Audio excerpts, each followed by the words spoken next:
To have my newly developed body all to himself, my father locked me away in a secret basement. First, he made an excuse to get my mom out of the house. Then, he tricked me into helping him carry something. And even though I was always the rebellious one, I actually agreed. When I helped him carry a cabinet down to the basement, I suddenly noticed something behind a bookshelf. A secret door I never knew existed. A wave of unease washed over me, but he was my dad after all. I didn't think much of it and helped him move the cabinet inside. Little did I know, my trust in him was about to drag me into a living hell. Before I could even react, my father strode out and slammed the steel door shut.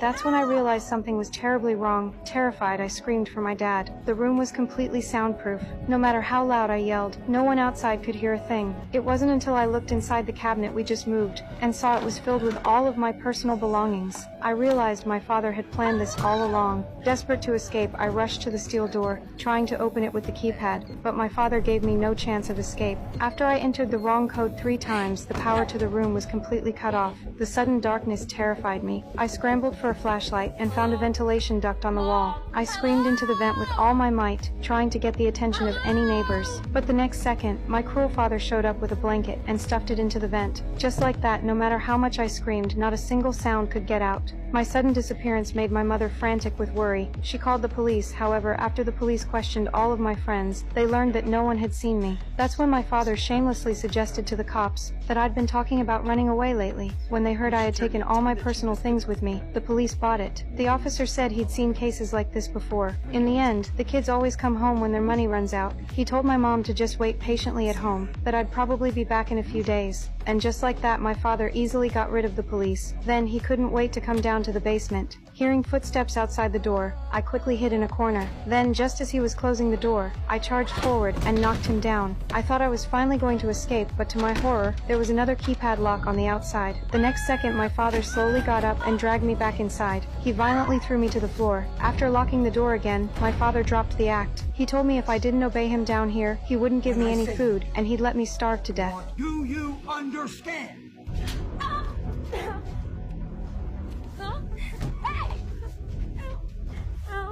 I was completely hopeless. The man I called father was gone, and so it began. By day, he pretended to be a good dad, worried sick about my safety. But at night, he became a monster, sneaking down to the basement. In the blink of an eye, I'd been locked up for 21 days. It happened to be my 18th birthday. Looking at the birthday cake he'd brought for me, I couldn't feel a single bit of happiness. After I blew out the candles in fear, my father gave me a sexy red dress. He said if I put it on, he would grant me one wish. After I changed, I told him I wanted a clock, because I was desperate to feel connected to the outside world. I never expected him to agree, but then he ordered